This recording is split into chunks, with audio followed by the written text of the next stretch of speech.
आज तक पर कन्याकुमारी से कश्मीर की चुनावी यात्रा में अब तक आपने देखा भारत भूमि के दक्षिण का चुनावी दंगल। कन्याकुमारी, तिरुवनंतपुरम, वायनाड, चेन्नई, तिरुपति, हैदराबाद। दक्षिण से चली कन्याकुमारी से कश्मीर की चुनावी यात्रा उत्तर तक जा पहुंची। मथुरा, गौतम बुद्ध नगर, गाजियाबाद, मेरठ। और अब बारी आई है बिहार की, जहां एक तरफ चुनावी अखाड़े में लालू यादव का खानदान है, तो दूसरी तरफ बिहार की सियासत में फहराता पताकाए पासवान है।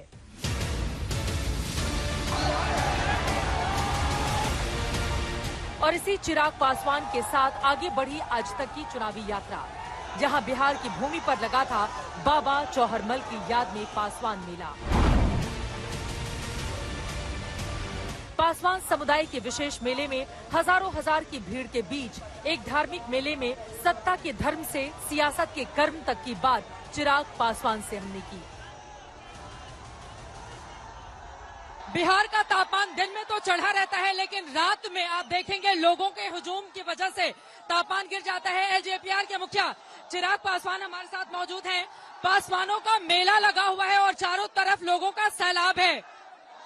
ये वोट में तब्दील होगा ऐसा लग रहा है। पासवानों का नया नेता रामविलास पासवान की लेगेसी को आगे बढ़ाने के लिए यहाँ के लोगों ने चुन लिया है।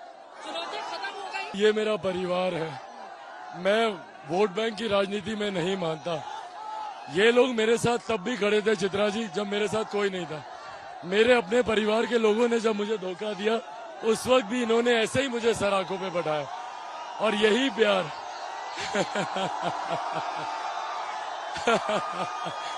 यही प्यार मैंने हमेशा अपने पिता के लिए देखा, और अगर वो प्यार मुझे मिल रहा है, मेरे लिए जीवन की इससे बड़ी कमाई और कुछ नहीं हो सकती। खास तौर से आयोजन होता है जिसमें सिर्फ पासवान समाज के लोग ही आते हैं। इसके बारे में क्या बताएंगे? आपके पिता कैसे जुड़े रहे इससे? बाबा चौहरमल हम सब के आराध्य रहे।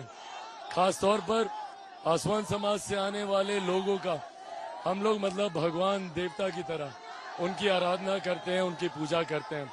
और हर साल मोकामा के यहाँ चौराडी में यहाँ पे हम लोग हर साल इस तरीके के मेले का आयोजन करते हैं। ये 3 दिवसीय मेला होता है। पिछली बार मैंने मेरे प्रधानमंत्री आदरणीय नरेंद्र मोदी जी को भी इसमें सम्मिलित होने के लिए मैंने उनको निमंत्रण भेजा था। वो आ तो नहीं पाए, बट बहुत खूबसूरत संदेश उन्होंने भेजा।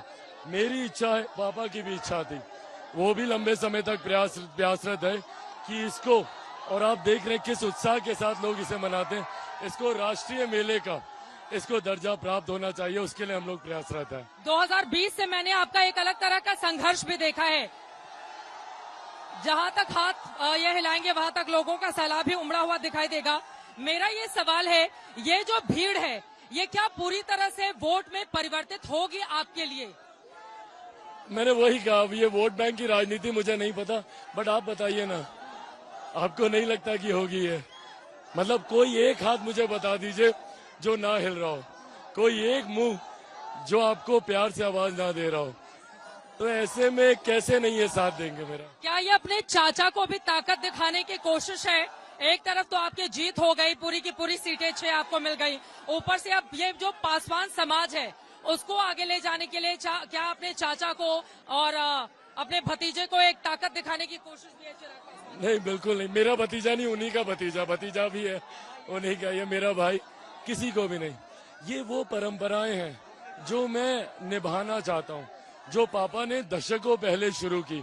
मैं नहीं चाहता कि इनमें से किसी को भी लगे कि आदरणीय रामविलास पासवान जी के जाने के बाद अब हमें पूछने वाला कोई नहीं या हमारी सुध लेने वाला कोई नहीं। तो मैं बस वो परंपराएं निभा रहा हूँ जो पापा ने जिसकी शुरुआत की थी। जाति की पॉलिटिक्स के लिए जाना जाता है बिहार, और यहाँ पर भी पासवान समाज के लोग हैं जो इस वक्त बिल्कुल सिर आंखों पर बिठाने के लिए आपके लिए तैयार हैं। तो सर्व समाज को लेकर कैसे आगे बढ़ेंगे चिराग? बिहार की ये विडंबना रही कि जातीयता और सांप्रदायिकता बहुत हावी रही। कुछ लोग तो फ्लॉन्ट करते हैं कहकर कि हम एमवाई समीकरण के लोग हैं। ऐसे में मैं मानता हूं बिहार तब विकास करेगा जब बिहार का हर एक गरीब व्यक्ति मुख्य धारा के साथ जुड़ेगा। ऐसे में 14 करोड़ बिहारियों का जिक्र आपको करना होगा, जो मैं बिहार फर्स्ट और बिहारी फर्स्ट के माध्यम से। इस तरह का इंप्रेशन भी जा रहा है, जितनी भीड़ आसपास जहां तक नजर दौड़ाएंगे लोग ही लोग नजर आ रहे हैं। इस तरह का इंप्रेशन भी जा रहा है कि इस भीड़ के जरिए आप बीजेपी पर भी दबाव बना रहे हैं। अगले साल विधानसभा के चुनाव होने हैं कि सीएम का उम्मीदवार चिराग पासवान को घोषित कर दिया जाए। ये मेरे लोग हैं, ये मेरे अपने हैं, मेरे परिवार के हैं। मैं इनको बुला कर या एक जगह कर ताकत नहीं दिखा रहा, बट हाँ, इनके बीच उसी अपनेपन से रह रहा हूँ जैसे पापा रहते थे। 6% के आसपास आपकी पार्टी को वोट मिलते रहे हैं। इस बार क्या लग रहा है कि बड़ा चेंज होगा? बिल्कुल होगा, बिल्कुल होगा। जिस तरीके से पिछले 2.5-3 साल का, और आपने भी वो संघर्ष देखा है, जो 2.5-3 साल का ये संघर्ष रहा, जिस तरीके से लोग बिहार फर्स्ट बिहारी फर्स्ट चिराग पासवान के साथ ना भी तो इस विजन के साथ जरूर जुड़े हैं। लोगों का विश्वास बिहार फर्स्ट बिहारी फर्स्ट में बढ़ा है, और मैं मानता हूं कि आने वाले समय में जरूर हम लोग इन सब के साथ उसको धरातल पर उतार पाएंगे। मैं सुबह से रात तक की आपकी मेहनत देख रही हूँ, बड़े मुश्किल से आप पकड़ में आए हैं आज तक के, ताकि हम आपका इंटरव्यू कर पाए। अब मेरा अगला आपसे सवाल है, 4 सीटों पर मतदान हो गया, जमुई में 51.2% हुआ, बाकी जगहों पर पूरे बिहार में 4 सीटों पर 48% के आसपास। तो क्या ये खतरे की घंटी भी है एनडीए के लिए? पहले चरण में अधिकांश राजद की सीटें थी, तो मुझे बताइए कांग्रेस का वोटर क्यों निकलेगा, जब उसने अपने राष्ट्रीय तो जोड़ दीजिए प्रदेश के नेता तक को मंच पर नहीं देखा। पहले चरण में मात्र 1-1.5 पार्टी मिलकर प्रचार कर रही थी, 1.5 पार्टी से ज्यादा कोई पार्टी प्रचार नहीं कर रही थी। तो अब बताइए, इस उत्साह के सामने महागठबंधन कहाँ टिकता है? ये इतना ज्यादा उत्साह है, तो फिर आपकी जो सहयोगी बीजेपी है उसको कोर हिंदुत्व के मुद्दे पर क्यों वापस लौटना पड़ा? अब मंगलसूत्र और तमाम हनुमान जी के मुद्दों को लेकर भी बीजेपी प्रधानमंत्री खुद कांग्रेस पर निशाना साध रहे हैं कि कांग्रेस पार्टी ने मैनिफेस्टो में ये जुगाड़ करके रखा है कि आएगी तो फिर। देखिए, जब ऑपोजिशन जब अपीजमेंट पॉलिटिक्स करता है, जब वो एम के साथ वाई जोड़कर जब ये राजनीति करते हैं जहां पे सांप्रदायिकता भी दिखती है, जातीयता भी दिखती है, तो ऐसे में एक बड़ा वर्ग है जिनकी आस्था आहत होती है, उनकी भावना के साथ खिलवाड़ किया जा सकता है, जिसको कतई बर्दाश्त नहीं किया जाएगा। लेकिन ये हार्ड हिंदुत्व लाने की क्या जरूरत थी? क्या चिराग पासवान को भी अब उसी लाइन पर आगे बढ़ना होगा? मैं तो उस लाइन पे शुरू से रहा हूँ चित्रा जी, मैं मानता हूँ, ये मेरी आस्था है। बट अगर मैं कहाँ के बैंड लगा के रखे हैं? सारे ज्योतिर्लिंग के हैं, सारे ज्योतिर्लिंग, महादेव 12। अभी आप वाराणसी भी होकर आए हैं। अभी मैं महादेव के दर्शन, काशी विश्वनाथ के दर्शन करके आया हूँ, नाथों में नाथ काशी विश्वनाथ, तो मैं वहां भी गया था। मैं मानता हूँ, शुरू से मैं मानता रहा हूँ, और क्या कहते हैं, आने वाले दिनों में ये मेरी आस्था है। बट मैं कतई किसी दूसरे धर्म का अपमान करूं, ये मैंने कतई नहीं किया। बट हाँ, कुछ लोग जब नवरात्रों में मछली दिखाते हैं, कुछ लोग जब दुर्गा माँ की पूजा के दौरान हिंदुओं की आस्था का अपमान करते हैं, तो इसको भी नहीं बर्दाश्त किया जाएगा। हनुमान जयंती अभी बीती है मंगलवार, तो सुनने में आया है आजकल बड़ा हनुमान चालीसा भी आप सुना रहे हैं। मैं पढ़ता हूँ रोज। आजकल तो तमाम जो सांसद पद के उम्मीदवार हैं वो सुनाए जा रहे हैं। जय हनुमान ज्ञान गुण सागर, जय कपी सिति हुलोक उजागर, रामदूत अतुलित बल धामा, अंजनी पुत्र पवन सुत नामा, महावीर विक्रम बजरंगी, कुमिति निवार सुमिति के संगी, कंचन बरन विराज सुबेसा, कानन कुंडल कुंचित केसा, हाथ वज्र और ध्वजा विराजे, कांधे मुख जनेयू साजे।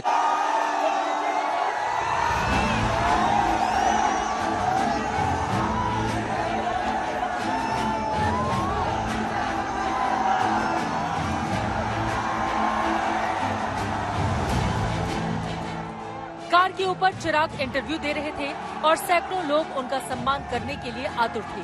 आखिरकार इंटरव्यू बीच में रोककर चिराग को अपने समर्थकों का मान रखना पड़ा। आदरणीय रामविलास पासवान अमर रहे। रात गहराती जा रही थी, लेकिन चिराग के समर्थक उनकी एक झलक पाने के लिए डटे हुए थे। चिराग पासवान से हमारी बातचीत फिर आगे बढ़ी। रामविलास पासवान के बगैर ये पहला चुनाव है आपका, तो कितना मिस करते हैं, किस तरह से आगे बढ़ रहे हैं उनके आशीर्वाद के साथ? पापा के मार्गदर्शन, उनकी स्ट्रैटेजीज, उनका गाइड करते रहना, बहुत चीजें मिस करता हूँ। अकेला प्रयास कर रहा हूँ बहुत कुछ करने का।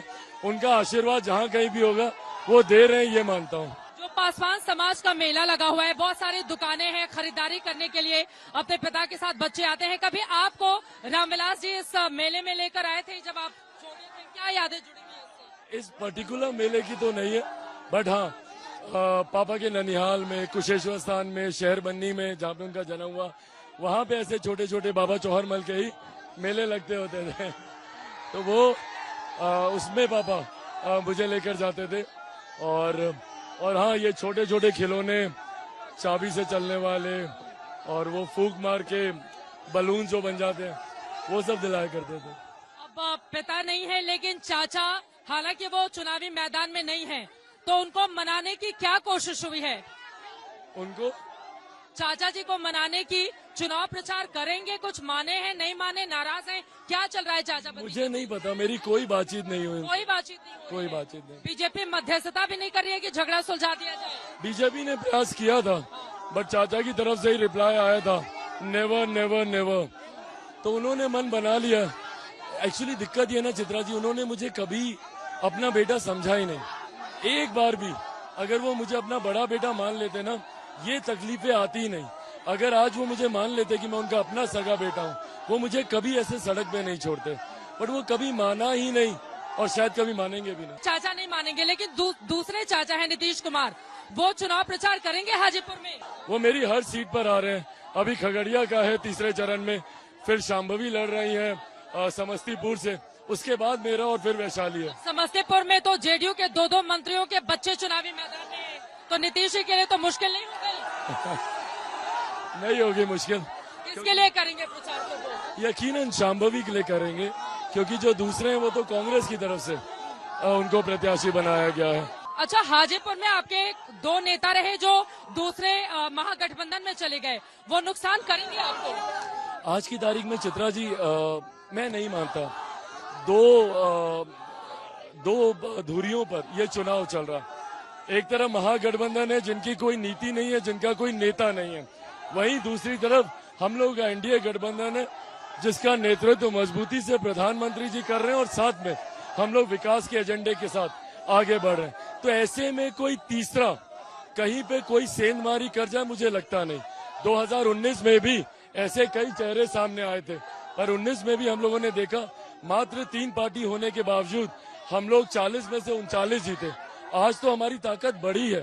2 और मजबूत दल जो उस वक्त विपक्ष के साथ थे, आदरणीय मांझी जी और आदरणीय मांझी जी और उपेंद्र कुशवाहा जी, वो इस बार हम लोग के साथ हैं। तो ऐसे में जब गठबंधन की ताकत बढ़ी है, मजबूती बढ़ी है, तो जो एक सीट हम लोग चूक गए थे किशनगंज की, वो भी हम लोग ले लें। 40 जीत लेंगे। ओवर कॉन्फिडेंस तो नहीं है? कतई नहीं। आप देख रहे हैं, ये ओवर कॉन्फिडेंस हो सकता है। अब मेरा अगला सवाल है, बदजुबानी भी बहुत ज्यादा तेज हो गई है, खासतौर से आपकी मां को लेकर जिस तरह की टिप्पणी चिराग जी हो रही है। आरजेडी खेमे से एक और नेता का बयान सामने आया है, इसको कैसे देख रहे हैं? मुझे नहीं पता कौन सी राजनीति वो करना चाह रहे हैं, बट माँ बहनों को गाली दिलवाकर आप राजनीति में आगे नहीं जा सकते हैं। तेजस्वी यादव बीजेपी के नेताओं को लेकर भी बहुत टिप्पणी कर रहे हैं, आप लोगों के गठबंधन पर निशाना साध रहे हैं। उन्होंने कहा इन लोगों को सत्तू पिलाओ, दिमाग शांत रहेगा। खासतौर से अमित शाह जी के बयान के संदर्भ में उन्होंने कहा। अब कैसी भाषा है ये? उनकी बहनें बोलती हैं प्रधानमंत्री को जेल भिजवा दें, ये बोलते हैं गृह मंत्री को सत्तू पिलाओ ठंडे हो जाएं। क्या मतलब है ये आपका आदर रह गया, ये आपका सत्कार रह गया। लेकिन आप लोग भी तो मछली लेकर आते हैं, सावन में कौन नॉनवेज खाता है, वो मुद्दा उठाते हैं। हम नहीं उठाते। ये मुद्दा तब बनता है जब सामने वाला लहराता है। आप खाइए, हेलीकॉप्टर में बैठ के 56 पकवान खाइए। आपने दिखाया ये वाटरमेलन, ये फलाना मेलन, तो ये ऑरेंज जूस, तो ये बेल का, तो ये लू से बचने के लिए। इन लोगों के लिए है कुछ? जिस सभा में आप जाते हैं, इन लोगों के पीने के पानी तक की व्यवस्था नहीं होती और आप हेलीकॉप्टर में जूस फ्लॉन्ट कर रहे हैं। जब आप फ्लॉन्ट करते हैं चित्रा जी, उससे दिक्कत होती है। आप मत दिखाइए ना नवरात्रि के पहले दिन। आपकी आईटी टीम इतनी एक्टिव तो होगी कि एक दिन पहले शूट हो गया था तो उसी रात पोस्ट कर देते। सुबह जब मैं खुद माँ दुर्गा की पूजा कर आया हूँ तो पहली चीज मैं मछली देख रहा हूँ, नहीं अच्छा लगता है। एक और सवाल है, लालू प्रसाद यादव की ओर से कहा जा रहा है कि बीजेपी 400 पार का नारा दे रही है क्योंकि संविधान बदलना चाहती है वो। अच्छा बताइए, आरक्षण को लेकर भी वो डरा रहे हैं कि बीजेपी का और एनडीए का प्लान। जब इनके पास मुद्दे नहीं होते ना तो ये लोग यही बोलते हैं, संविधान खत्म, लोकतंत्र की हत्या। ये लोग बोलेंगे जिन्होंने खुद आपातकाल लगाकर लोकतंत्र की हत्या लिटरली की थी, और आज ये लोग बोलते हैं लोकतंत्र की हत्या हो जाएगी। इन लोगों के पास कोई मुद्दा नहीं है। 15 साल ये लोग खुद सत्ता में रहे, पलायन कर कर, ऐसे ही माँ बहन को गालियां देकर उनका घर से निकलना दुश्वार कर दिया था। आज इनके ऊपर विश्वास करने वाला कोई नहीं है, तो डरा कर लोगों का मत हासिल करना चाहिए। तो किन मुद्दों पर होगा? सिर्फ विकास और कोई मुद्दा ही नहीं। मेरे प्रधानमंत्री ने बोला ना कि ये तो अभी ट्रेलर है, 2047 तक हम लोग को विकसित देश बनाना है। आप लोग भी भ्रष्टाचार को लेकर, परिवारवाद को लेकर आरोप लगाते हैं। अभी आरोप तो आपके ऊपर भी हो गया, आपने जीजा जी को उतार दिया आपने जमुई से, तो परिवारवाद की काट कैसे है, इसका जवाब दीजिए। मेरे ऊपर तो लगते ही आए और मैं कैसे ही भागूं, बट इतना है कि अब तो मेरा परिवार ही कम हो गया तो जब परिवार ही नहीं रहा तो अब ज्यादा आरोप बचे नहीं है, एक जीजा जी बचे हैं। तो ऐसे में पर मेरे प्रधानमंत्री भी ये कहते हैं और मैं भी मानता हूं कि अगर आप में काबिलियत है तो आपको जरूर आगे आना चाहिए। एक बड़े व्यक्तित्व का सुपुत्र या सुपुत्री होना आपका सौभाग्य हो सकता है, आपकी काबिलियत नहीं। सौभाग्य से आपको मौका मिल सकता है, पर आगे बढ़ने के लिए आपके अंदर वो काबिलियत होनी चाहिए।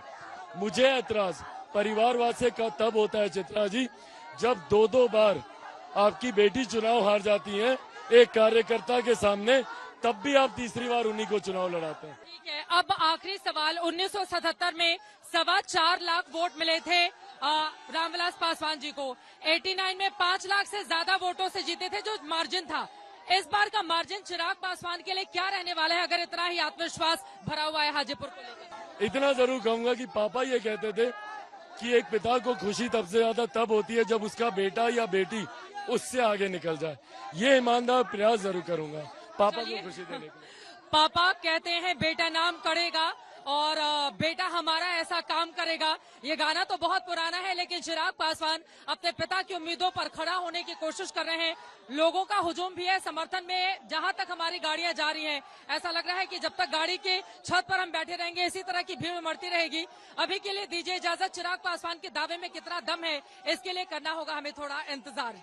कैमरामैन पवन कुमार और संजय कुमार के साथ चित्रा त्रिपाठी, बिहार आज।